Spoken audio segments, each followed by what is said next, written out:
Reading Rocket! Disney Pixar Inside Out 2, the Junior Novelization. Chapter 8.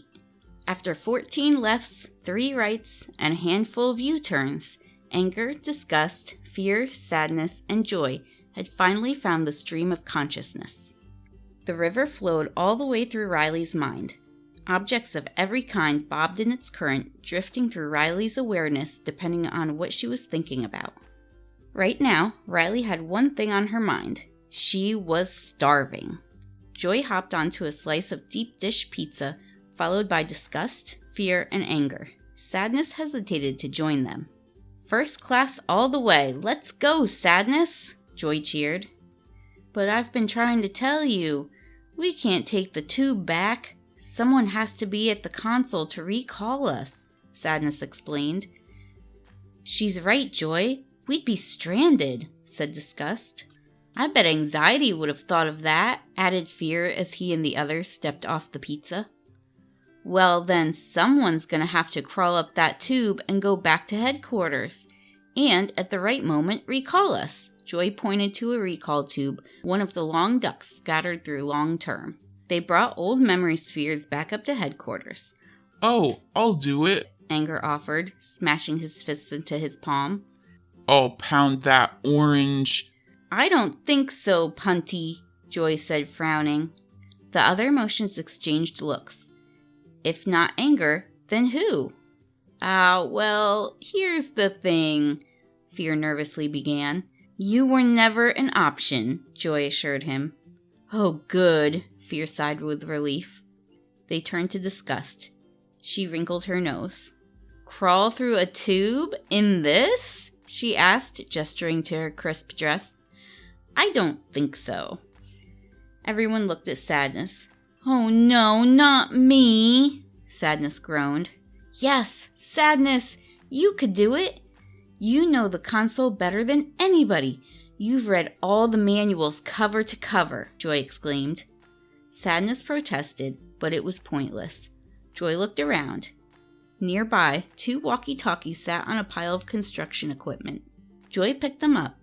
She handed one to Sadness.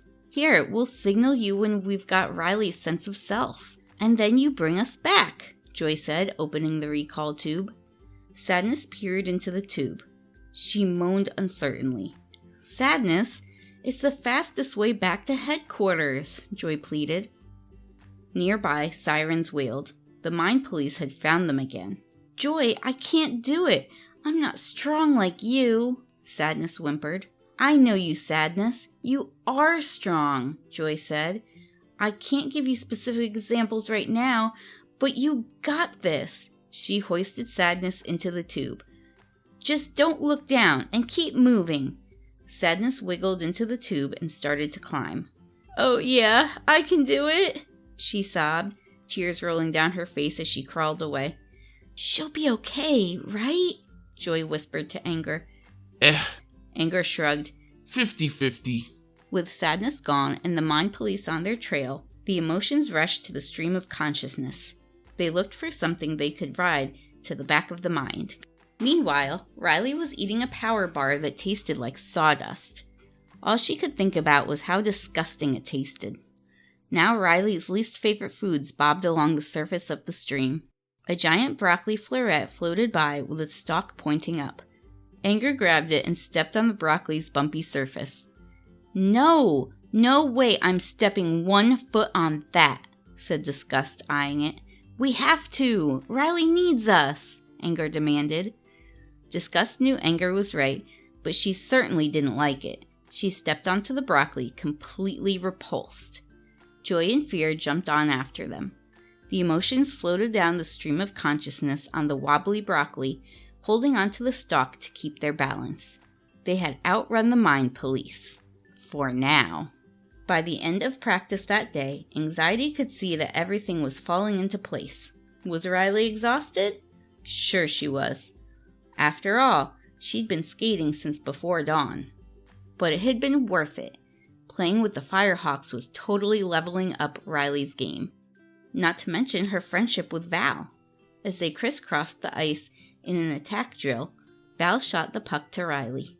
Riley slammed it past Bree into the goal. The Firehawks cheered. "Okay, Miss Riley," Val said. "Nice one, Michigan," Danny shouted. Coach Roberts blew her whistle. Riley looked over. She saw the coach writing in the red notebook she always carried. "All right, ladies, great day today," the coach said, snapping the book shut. "Take it easy tonight." "Yes!" Anxiety cheered as the players headed for the locker room.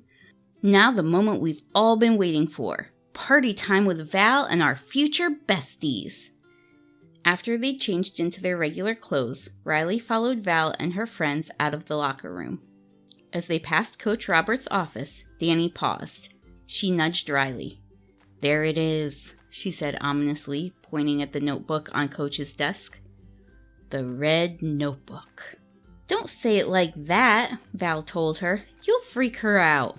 "Why would it freak me out?" Riley asked. "Everything Coach thinks about you is in there," Danny explained. "The good and the bad. Whether she wants you on the team or not," added Sophia, one of the Firehawks. "You guys, too much," Val said with a little laugh. Sophia shrugged. "What? It's the truth." The older girls walked on, but Riley lingered behind looking at the red notebook. "What do you think she's written about us?" Envy wondered from headquarters. "I don't know. Do you think it's bad?" Anxiety fretted. They are walking away," Ennui said. "Hey, Riley!" Val called, glancing back at her. Riley tore her gaze away from the notebook and hurried after Val to the others, following them down a wooded path. "Okay, first big hang with the group," Anxiety said. "We've gotta act casual." Easier said than done. With Anxiety driving and Envy as co-pilot, Riley was suddenly overcome with self-consciousness. Why do our arms swing like this when we walk?" Anxiety yammered inside her mind. "Try to keep them still," advised Envy. Riley kept walking, holding her arms at her side. "That's more weird," Anxiety said. "What do we do?" asked Envy. "What did you think pockets were for?" Ennui chimed in. Riley put her hands in her pockets. The new emotions sighed with relief. Problem solved. Ahead of Riley, Val and her friends suddenly burst out laughing. "What are they laughing about?" Envy fretted. "Does anyone know what cool people laugh about?" "I don't know. We were too focused on the arms thing. Just pretend we got the joke," Anxiety said, pressing a button. A big fake laugh burst from Riley's mouth. Val and her friends turned and stared at her. In headquarters, embarrassment face-palmed onto the console. Riley's laugh petered out into awkwardness. Joy, anger, fear, and disgust floated down the stream of consciousness. The broccoli bobbed unsteadily in the current as they traveled toward the back of the mind. "I don't like this vessel," Fear complained. "Well, that's what we have," Joy responded, trying to remain patient. "Well, that's all we have," responded Joy, trying to remain patient. "How much longer till we get there?" asked Anger. Joy didn't exactly know, but she knew she needed to keep everyone calm. "We'll get there when we get there," she replied. "I bet Anxiety would know how long down to the minute," Fear said. "Well, she just knows everything, doesn't she?" Joy asked, resisting the urge to scream. "Look, I don't like her words and I don't like her actions. I just think I could change her," offered Fear. "You know what? We are so close. Let's just be quiet until we get there," said Joy. But were they really that close? Thanks for listening. Don't forget to like and subscribe for regular uploads. If you have a favorite book you'd like read, go ahead and leave it in the comments. Until next time, friends!